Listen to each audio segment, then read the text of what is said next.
तेजोरतन समुद्भासितमूर्तये वेदान्ताम्बुजसूर्याय तस्मै श्रीगुरवे नमः। रामकृष्णमहं वन्दे शारदाञ्च सरस्वतीं विवेकन्यासिनं वन्दे नववेदान्तदेशिकं। शुक्लां ब्रह्मविचारसारपरमाम् आद्यां जगद्व्यापिनीं वीणापुस्तकधारिणीमभयदां जाड्यान्धकारापहां हस्ते स्फाटिकमालिकां च दधतीं पद्मासने संस्थितां वन्दे तां परमेश्वरीं भगवतीं बुद्धिप्रदां शारदां। मङ्गलां शोभनां शुद्धां निष्कलां परमां कलां विश्वेश्वरीं विश्वमातां चण्डिकां प्रणमाम्यहम्। নমস্কার, নিত্য উৎসব ইউটিউব চ্যানেলে আপনাদের সকলকে জানাই আন্তরিকভাবে স্বাগত। শ্রী শ্রী জগন্মাতার অশেষ অনুকম্পায় আমরা আবার সমবেত হয়েছি শ্রী শ্রী চণ্ডী গ্রন্থ থেকে পাঠ ও আলোচনার উদ্দেশ্য নিয়ে। গত পর্বে আমরা সমাপ্ত করেছি অষ্টম পর্ব অবধি রক্তবীজ সংহার।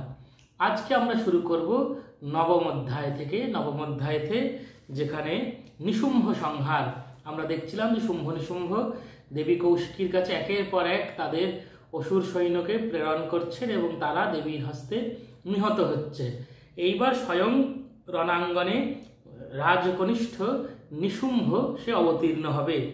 আমরা দেখি কি বলছে চণ্ডী গ্রন্থে। রাজোবাচ বিচিত্রমিদমাখ্যাতম ভগবন ভবতাম দেব্যাশ্চরিত মাহাত্ম্যম রক্তবীজবধাশ্রিতম ভূয়চ্ছেচ্ছামহং শ্রোতুম রক্তবীজে নিপাতিতে চকার শুম্ভযৎকর্ম নিশুম্ভশ্চাতি কোপনঃ।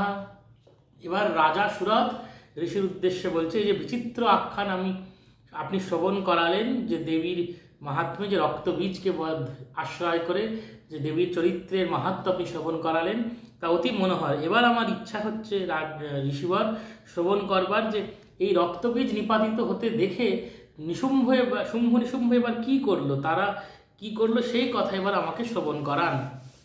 তখন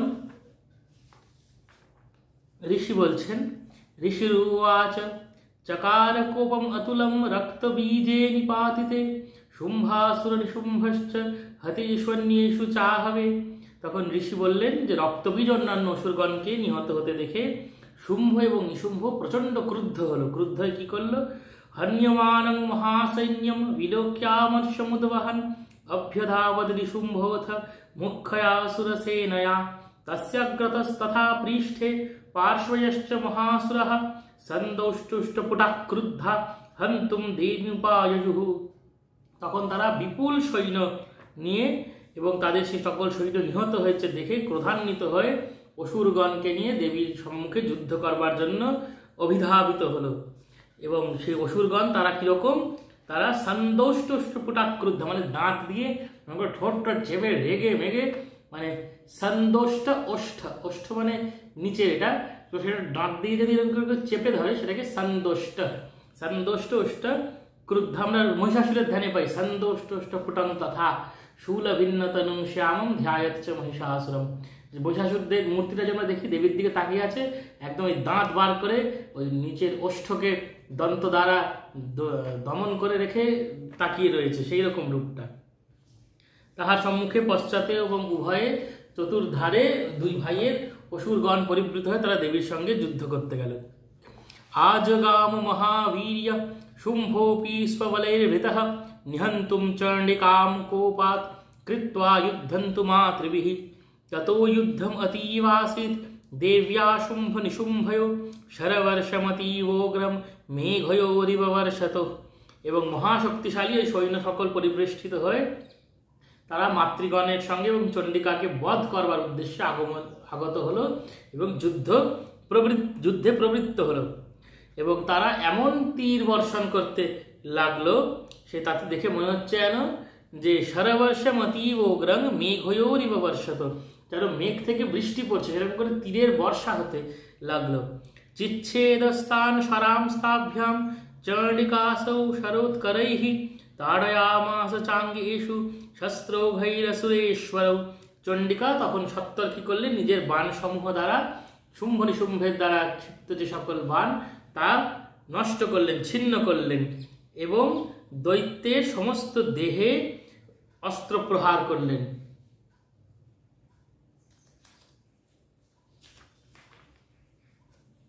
নিশুম্ভো নিশিতম খड्गं চর্মচাদায় সুপ্রভম হতাড়য়ন মূর্ধ্ন সিংহম দেব্যাবাহনম উত্তমম তাড়িতে বাহনে দেবী খুরপ্রেণাস্যমুত্তমম নিশুম্ভস্যাশুচিচ্ছেদ চর্মচাপ্যষ্ট চন্দ্রকম।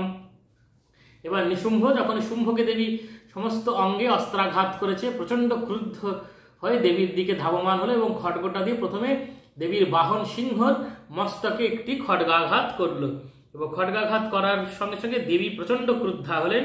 তাড়িতে বাহনে দেবী খুরপ্রেণাসি উত্তমম নিশুম্ভস্যাশুচিচ্ছেদ চর্মচাপ্যষ্ট চন্দ্রকম। বাহন আক্রান্ত হইলে দেবী খুরপ্র নামক একটি বাণ দ্বারা নিশুম্ভের ওই উৎকৃষ্ট খড়গ এবং ঢাল তৎক্ষণাৎ খণ্ডিত করে ফেললেন। খুরপ্র এক ধরনের বাণ, সেই বাণের যে অগ্রভাগ ফলাটা সেটা খুরের মতন, তাই সেই বাণটাকে বলা হয় খুরপ্র। ছিন্নে চর্মণি খड्गे চ চিক্ষেম শক্তিং চিক্ষেপ সোऽসুরঃ তামপ্যস্য দ্বিধা চক্রে চক্রেণাভিমুতা মুখাগতম। এবং ঢাল এবং চক্র ছিন্ন হওয়াতে তখন সেই অসুর কি করলো, নানা রকমের চক্র দেবীর দিকে ছুটতে লাগলো এবং সেই চক্রকেও দেবী দ্বিখণ্ডিত করে দিলেন। কোপাধমাতো নিশুম্ভোথ শূলং জগ্রাহ দানবঃ আয়ন্তম মুষ্টিপাতেন দেবী তচ্চাপ্য চূর্ণয়ত। এবং তখন অসুর রেগে গিয়ে একটা শূল দেবীর দিকে নিক্ষেপ করলেন এবং দেবী সেই শূলটিকেও একদম মুষ্টিকাঘাতে চূর্ণ করে দিলেন। আবিধ্যাথ গদাম সোপি চিক্ষেপ চণ্ডিকাং প্রতি সাপি দেব্যা ত্রিশূলেন ভিন্না ভস্মত্বমাগতা। এবার নিশুম্ভ একটা গদা ছুঁড়ে মারলেন দেবীকে, দেবী সঙ্গে সঙ্গে ত্রিশূল ছুঁড়ে মারলেন এবং ত্রিশূল ছুঁড়ে মারাতে সেই গদা সঙ্গে সঙ্গে ভস্মীভূত হয়ে গেল। ততঃ পরশুহস্তম তমায়ান্তম দৈত্যপুঙ্গবম আহত্য দেবী বাণৌঘৈ অপাতয়ত ভূতলে। অনন্তর দেবী সেই দৈত্যশ্রেষ্ঠ নিশুম্ভকে কুঠার হস্তে আসিতে দেখিয়া বাণসমূহ দ্বারা আহত করিয়া ভূতলে পতিত করল। নিশুম্ভ এবার এটি কুঠার নিয়ে দেবীর সম্মুখে যুদ্ধ করতে যাচ্ছিল, দেবী তাকে সেই কুঠার নিয়ে আসতে দেখেই রেগে গিয়ে তীর নিক্ষেপ করলে সেই বাণ আঘাতে ও ভূপতিত হল। তস্মিन् নিপাতিতে ভূমৌ নিশুম্ভে ভীম বিক্রমে ভ্রাতর যতীব সংক্রুদ্ধ প্রয়ৌ হন্তুম অম্বিকাম। তখন নিশুম্ভ ভূমিপতিত হতে দেখে শুম্ভ অত্যন্ত ক্রুদ্ধ হয়ে অম্বিকাকে বধ করবার জন্য এগিয়ে গেল। सरथस्तथा तुच्चैर्गृहीत परमायुधैः भुजैरष्टाभिरतुल्यैर्व्याप्याशेषं वभौ नभः तमायान्तं समालोक्य देवी शङ्खमवादयत् ज्या शब्दं चापि धनुषश्चकारातीव दुस्सहम्। তখন শুম্ভ দেবীর দিকে অগ্রসর হতে দেখে দেবী প্রচণ্ড রেগে গিয়ে শঙ্খবাদন করলেন এবং ধনুকের জিয়ায়ের শব্দ করলেন, সেটি অতীব দুঃসহ হয়ে উঠল। পুরয়ামাস কুকভো নিজ ঘণ্টা স্বরেণ চ সমস্ত দৈত্য সৈন্যানাম তেজোবধ বিধায়িনা। দেবী এবার ঘণ্টার শব্দ করতে লাগলো এবং ঘণ্টার শব্দে সমস্ত দৈত্যগণের তেজ হ্রাস পেতে লাগলো। এটা আমি আগের পর্বে বলেছিলাম যে হিনস্তি দৈত্য তেজাংসি স্বনেনা পুরিয়া জগৎ, যে দেবীর ঘণ্টার সন্নিতে আওয়াজেতে দৈত্যগণের তেজ নাশ হয়ে যায়। ততঃ সিংহ মহানাदैस्त्याजितेभ्यो মহামदैः পুরয়ামাস গগনম গাং তথোপদিশো দশ। সিংহ তখন প্রবল হুঙ্কার, প্রচণ্ড হুঙ্কার গর্জন করতে লাগলো, তাতে পুরো গগন পুরো পৃথিবী ব্যপ্ত হয়ে গেল। তার সঙ্গে আরো যুক্ত হলো কি, ততঃ কালী সমুৎপত্য গগনং ক্ষ্মাম তাড়য়ৎ করাভ্যম তন্নিনাদেন প্রাক্স্বনাস্তে তিরোহিতাঃ।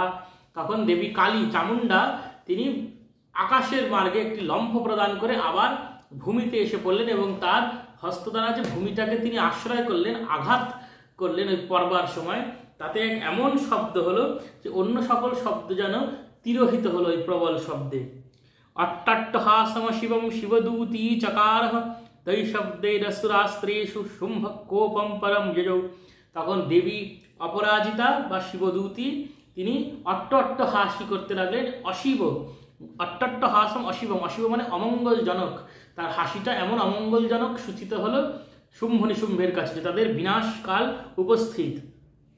দুরাত্মম তিষ্ঠ তিষ্ঠেতি ব্যাজহারা বিকায়লা তদা জৈত্য বিহিতম দেবৈরাকাশ সংস্থিতৈঃ শুম্ভেনাগত্য যা শক্তির্মুক্তা জ্বালাতি ভীষণা আয়ন্তি বহনিকূটাভা সা নিরস্তা মহোল্কয়া। তখন আকাশস্থিত দেবগণ দেবীর উদ্দেশ্যে জয়ধ্বনি করিয়া উঠিলেন। শুম্ভেনাগত্য যা শক্তির্মুক্তা জ্বালাতি ভীষণা আয়ন্তি বহনিকূটাভা সা নিরস্তা মহোল্কয়া। শুম্ভ তখন এসে অতি ভীষণভাবে অগ্নিশিখা বিশিষ্ট যে শক্তি নিক্ষেপ করিল, অগ্নিরাশিবৎ প্রভাযুক্ত সেই শক্তি আসিতে না আসিতেই দেবী মহলকা নামক অস্ত্র দ্বারা তাহা নিরস্ত করল। একটা তীর ছিল, দেখা তীরের মুখটা আগুনের মতন, দেবীও আরেকটি তীর নিক্ষেপ করলেন যেটির মুখটা আগুনের মতন। সিংহনাদেন শুম্ভস্য ব্যাপ্তম লোকত্রয়ান্তরম নির্ঘাত নিঃস্বনো ঘোর জিতওয়ানবনীপতে।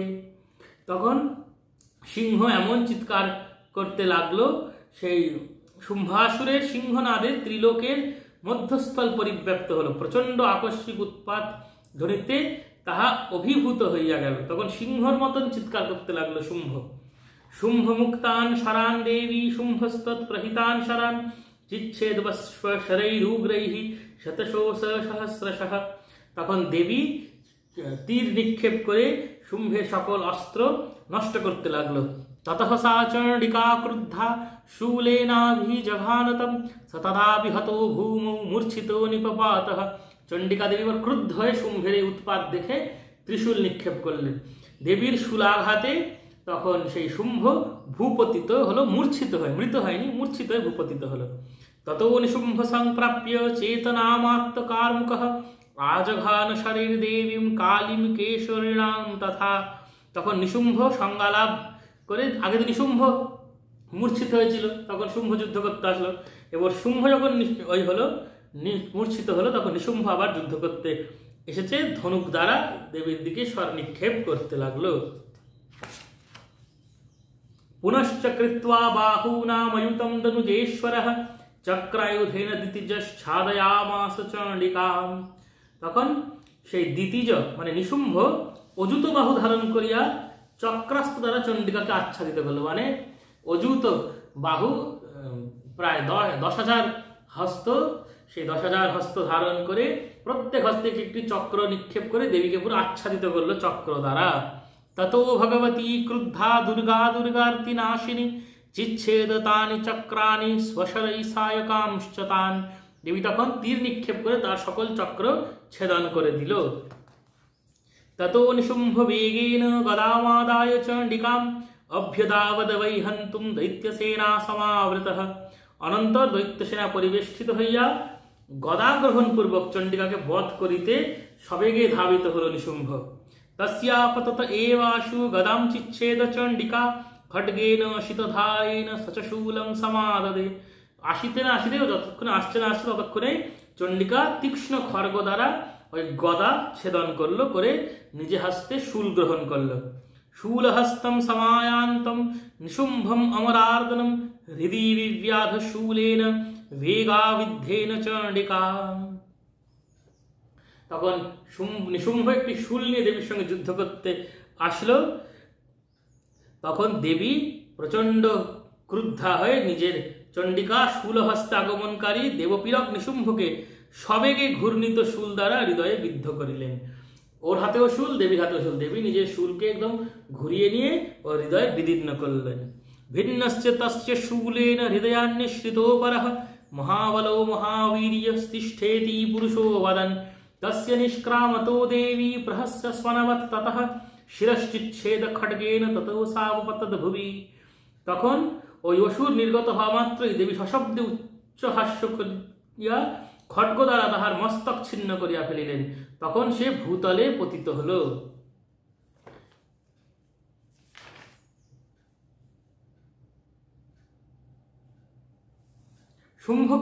নিশুম্ভকে যখন দেবী শূল দ্বারা হৃদয়ে আক্রান্ত করলেন, তখন তার দেহের মধ্যে থেকে আরেকটি অসুর বেরোলো। মহিষাসুরের যেমন হয়েছিল, মহিষের দেহ থেকে আরেকটি অসুর বেরিয়েছিল, তেমন এর দেহ থেকেও আরেকটি অসুর বেরোলো। মহাবল মহাবীর্য তিষ্ঠেতি পুরুষো বাদান, একটি পুরুষ বেরোলো এবং সে দেবীকে থামো থামো, তিষ্ঠ তিষ্ঠ বলতে লাগলো।